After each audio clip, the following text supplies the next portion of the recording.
Right, మనతో join అయ్యారు BRS మాజీ ఎమ్మెల్యే బొల్లం మల్ల యాదవ్ గారు. నమస్కారం మల్ల యాదవ్ గారు. మల్ల యాదవ్ గారు, మొత్తానికి ఎన్నాళ్ళలో వేచిన ఉదయం లాగా ఎన్ని రోజుల నుంచో ఎదురు చూస్తూ ఉంటే నోటిఫికేషన్లు ఎక్కడ, నోటిఫికేషన్లు ఎప్పుడు అని ప్రతిపక్షాలు కూడా గగ్గోలు పెడతా ఉంటే స్టూడెంట్స్ అందరూ కూడా వీధుల్లోకి వచ్చి నిరసనలు చేస్తూ మా ఉద్యోగాలు జాబ్ క్యాలెండర్ ఎక్కడ, నోటిఫికేషన్లు ఏవి అని వాళ్ళంతా నిరసనలు ఇవన్నీ చేస్తూ ఉంటే ఎట్టకేలకు పోలీస్ రిక్రూట్మెంట్కి సంబంధించి 7,437 పోస్టులకు నోటిఫికేషన్ రిలీజ్ చేసింది కాంగ్రెస్ ప్రభుత్వం. సో ఇప్పుడు నిరుద్యోగులందరూ కూడా అడిగేది ఏంటి అని అంటే మిగతావి మరి మొత్తం ఒకటేసారి ఇవ్వాలి కదా. గత ప్రభుత్వాలు ఏవైతే ఇయర్లీ 2015లో 18,000, 2018లో 18,000, 2022లో 15,000 పైగా బీఆర్ఎస్ గవర్నమెంట్ ఏదైతే ఇచ్చిందో ఇప్పుడు కూడా 7,000తో కాదు ఒకటేసారి మొత్తం మిగిలినటువంటి అన్ని పోస్టులకు కూడా నోటిఫికేషన్ రిలీజ్ చేయాలనేది వాళ్ళ ప్రధాన డిమాండ్. సో ఏం చెప్తారు మీరు? వాళ్ళు ఎన్నికల మేనిఫెస్టోలో సంవత్సరానికి 2 లక్షల ఉద్యోగాలు ఇస్తామని చెప్పి 2 లక్షల ఉద్యోగాలు ఏ డిపార్ట్మెంట్లలో ఖాళీ ఉన్నాయి, ఏ రకంగా ఫిలప్ చేయగలుగుతారు, ఏంటిది అని చెప్పకుండా నిరుద్యోగుల్ని రాజకీయ పబ్బం గడుపుకోవడానికి వాడుకున్నారు ఆయన. ఆ తర్వాత నిరుద్యోగులు రోడ్ల మీదకి వచ్చి మాట్లాడితే ఏం చెప్పారు? జాబ్ క్యాలెండర్ అని చెప్పేసి రిలీజ్ చేశారు. ఆ జాబ్ క్యాలెండర్లో ఏమి ఇచ్చారు అని అంటే ఆ రోజు నుంచి ఈ రోజు వరకు నోటిఫికేషన్ ప్రక్రియ ఎక్కడ కూడా సక్రమంగా జరిగింది లేదు. గత ప్రభుత్వం బీఆర్ఎస్ లో ఎవరెవరికైతే రిక్రూట్మెంట్ పూర్తి అయిపోయిందో అపాయింట్మెంట్ ఆర్డర్స్ వాళ్ళకి ఇవ్వలేదో వాటిని వేదికల ద్వారా ప్రచారాస్త్రాలుగా మార్చుకొని వేదికలు పెట్టుకొని ముఖ్యమంత్రి గారిపై వాళ్ళకి నియామక పత్రాలు ఇచ్చాడు. అది మా గొప్ప వాళ్ళ ఖాతాలు వేసుకునే ప్రయత్నం చేశారు. అదే మీరున్నప్పుడు ఇచ్చినటువంటి 40,000 నోటిఫికేషన్లు కూడా కలుపుకొని మేము 65,000 పైగా మేము ఇప్పుడు నియామకాలు ఇవ్వడం అంటే నోటిఫికేషన్ ఇల్లు అలగ్గానే పండగ కాదు, నోటిఫికేషన్లు ఇవ్వగానే నియామక పత్రాలు ఇవ్వడం కాదు కదా, మేము వచ్చాక కదా నియామక పత్రాలు ఇచ్చింది. సో ఆ క్రెడిట్ మాదే, మేము ఇచ్చాము అని చెప్తున్నారు. మరి రిటర్న్ ఎగ్జామ్ పెట్టింది మేము, దానికి సంబంధించిన సంపూర్ణమైన ప్రక్రియ పూర్తిగా కంప్లీట్ అయిపోయిన తర్వాత ఓన్లీ అపాయింట్మెంట్ సెలెక్షన్ కూడా అయిపోయింది కదా. ఆ రోజు ప్రభుత్వంలో ఉన్నప్పుడు ఎవరైతే సెలెక్టెడ్ క్యాండిడేట్స్ ఉన్నారో వాళ్ళకి కదా మీరు అపాయింట్మెంట్ ఆర్డర్స్ ఇచ్చింది.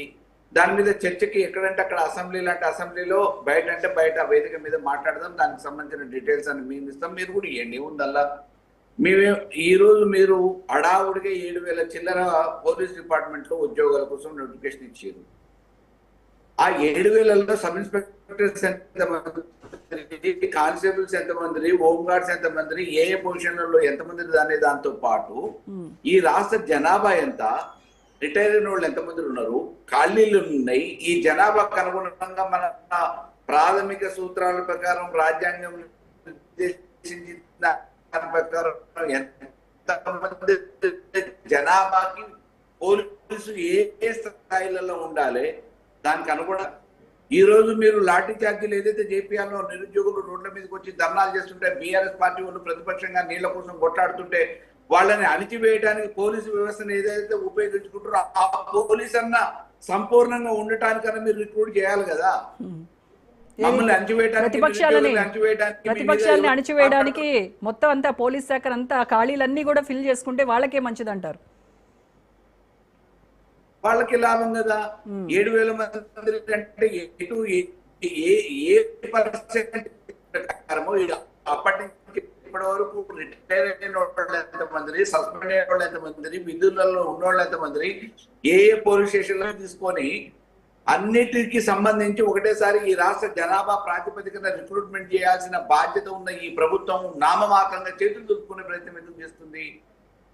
కానీ మల్లయ్య గారు ఇక్కడ మనం ఒకటి గమనించాలి, అన్ని పోస్టులకి కనుక నోటిఫికేషన్ ఇచ్చేస్తే వీళ్ళందరికీ ట్రైనింగ్ ఇవ్వడానికి ప్రభుత్వం దగ్గర అంత వ్యవస్థ లేదు అని చెప్తున్నారు వాళ్ళే ఓపెన్ గా. అంటే 1 by 1 డిపార్ట్మెంట్ ఫిల్ చేయండి. అన్నిటిని ఒకటేసారి మీరు ఇచ్చిన జాబ్ క్యాలెండర్లో ఎన్నికలలో గెలవటం కోసమో అధికారం కోసమో వచ్చినట్టు ఉపన్యాసాలు ఇచ్చినట్టు వేదికల మీద ఆ రోజు మాట్లాడినట్టు మాట్లాడటానికి అవకాశం లేకపోయినా ఈ రోజు ప్రభుత్వంలో ఉన్నారు, అధికారంలో ఉన్నారు, ఒక డిపార్ట్మెంట్ లో ఈ జనాభా ప్రాతిపదికన ఉన్న ఖాళీల ప్రకారం అవసరార్థం ఏ శాఖలలో రిక్రూట్మెంట్ చేయాలో ఆ శాఖలను సంపూర్ణంగా ఈ నెల ఒకటి, వచ్చే నెల ఒకటి కంప్లీట్ చేయండి. ఎందుకు లేదు? మన దగ్గర మామూలుగా ఇన్ఫ్రాస్ట్రక్చర్ లేదా ఒక జాతీయ పార్టీకి సంబంధించిన నాయకులుగా ప్రతిపక్షంలో ఉన్నప్పుడు గగ్గోలు పెట్టిన మీరు, అధికారంలో రావడానికి అనేక రకమైన హామీ ఇచ్చిన మీరు ఈ రోజు చేయడానికి లేదని చెప్పేసి చేతులు ఎత్తేస్తే ఎట్లా? అయ్యాల అన్ని వనరులు ఉన్నాయని కదా మీరు 2 లక్షల ఉద్యోగాలు ఇస్తానన్నారు. మీ మేధావులు 100 సంవత్సరాల చరిత్ర కలిగిన పార్టీ, మా దగ్గర అన్ని లెక్కల పత్రాలు ఉన్నాయి, బడ్జెట్ ఉంది, మేము దీన్ని సంసారాన్ని ఈదకు రాగలుగుతామనే కదా మీరు చెప్పారు.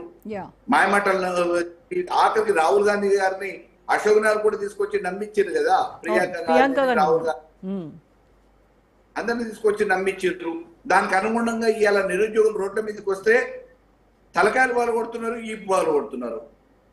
ఇంత ముందే ఎక్కడో ఉపన్యాసంలో ముఖ్యమంత్రి గారు అంటున్నారు, ఇంజనీరింగ్ కళాశాలల నుంచి ప్రతి సంవత్సరం 150,000 మంది విద్యార్థులు నిరుద్యోగులు బయటకు వస్తున్నారు, వాళ్ళని అప్లికేషన్ ఉద్యోగం కోసం నింపురా అంటే నింపడానికి కూడా చేత కావట్లేదు, వాళ్ళకి క్రిమినల్ వేస్ట్ చెప్తా ఉన్నాడు. క్రిమినల్ వేస్ట్ ఇంతకంటే దుర్మార్గం ఇంకోటి ఏమన్నా ఉంటుందా అండి? ఈ వ్యవస్థని కాపాడాల్సిన వ్యక్తి, రాజ్యాంగ పదవిలో ఉన్న వ్యక్తి, నిరుద్యోగుల గురించి నేను హక్కున చేర్చుకుంటా, ఉద్యోగాలు ఇస్తా, ఈ రాష్ట్రాన్ని ముందుకు తీసుకుపోతా, నిరుద్యోగులతోని ఉద్యోగ భద్రత ఇస్తా అని చెప్పిన వ్యక్తి ఈ రోజు చదువుకుంటున్న విద్యార్థుల్ని, ఇంజనీరింగ్ కాలేజీని నువ్వు అటువంటి సక్రమైన చదువు చెప్పడానికి కావాల్సిన ప్రణాళిక చేయి, ఇంజనీరింగ్ విద్యా విధానంలో మార్పులు తీసుకురా, అకాడమిషియన్స్ ని మార్చు, కానీ విద్యార్థుల్ని పట్టుకొని నువ్వు క్రిమినల్స్ వేస్ట్ అని చెప్పేసి పరిగణిస్తున్నావు అంటే నీ పరిజ్ఞానం ఏంది, నీ విజ్ఞానం ఏంది, మైండ్ ఉందా లేకపోతే చెడిపోయిందా? ఒకసారి ఆయన ఆత్మ పరిశీలన చేసుకోవాలి. ముఖ్యమంత్రి హోదాలో మాట్లాడటం ఈ ప్రజల్ని ముఖ్యమంత్రి హోదా నిందించేటట్టు, లేకపోతే మల్లయ్య గారు ముఖ్యమంత్రి హోదా ప్లస్ విద్యాశాఖ మంత్రి హోదాలో కూడా ఆయన ఈ వ్యాఖ్యలు చేశారు.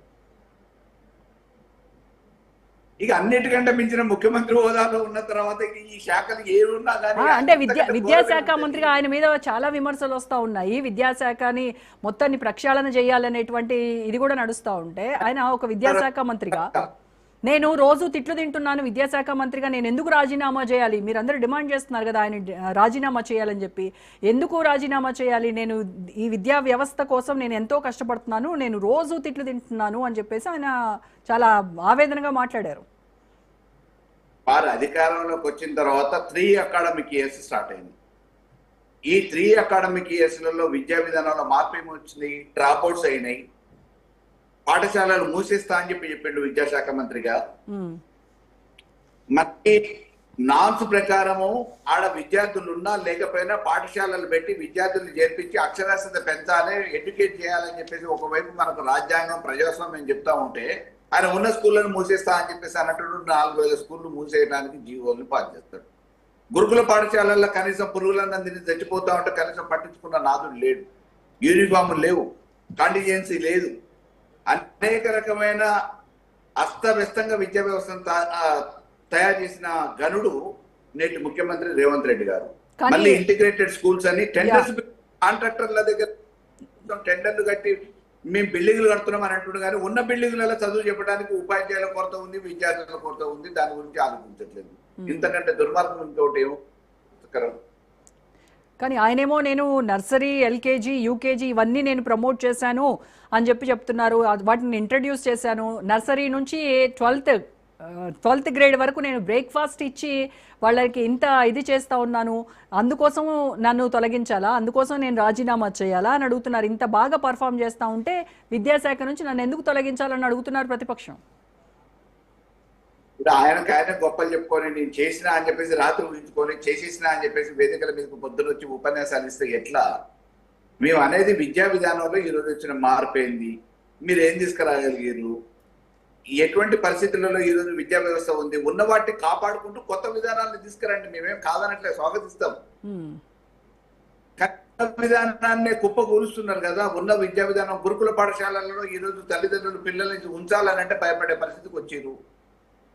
గవర్నమెంట్ స్కూళ్ళల్లో మామూలుగా సరైన టీచర్లు లేరు, రిక్రూట్మెంట్ లేదు, అక్కడ విద్యా విధానం సరిగ్గా జరగట్లేదు, హాస్టళ్లలో ఉండే పిల్లలకి సకాలంలో పుస్తకాలు ఇవ్వట్లేదు, దుప్పట్లు ఇవ్వలేదు, తిండి పెట్టట్లేదు, పురుగులందరినీ ఏడ చచ్చిపోతాడో ఏమని చెప్పేసి తల్లిదండ్రులు ఆందోళన చెందే పరిస్థితికి వచ్చింది. గురుకుల పాఠశాలల్లో వీరి 3 సంవత్సరాల కాలంలో ఎంతమంది విద్యార్థులు విషారానికి గురయ్యారు, ఎంతమంది కలుషిత నీరు తాగి హాస్పిటల్ పాలయ్యారు, పాములు గారి ఇబ్బంది పడ్డారు.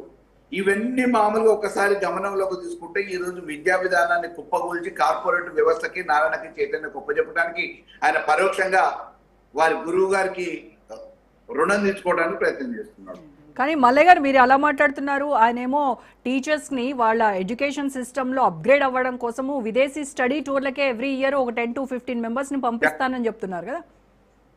జర్మన్ భాష నేర్చుకొని జర్మన్ భాష చెప్పమని అంటున్నాడు.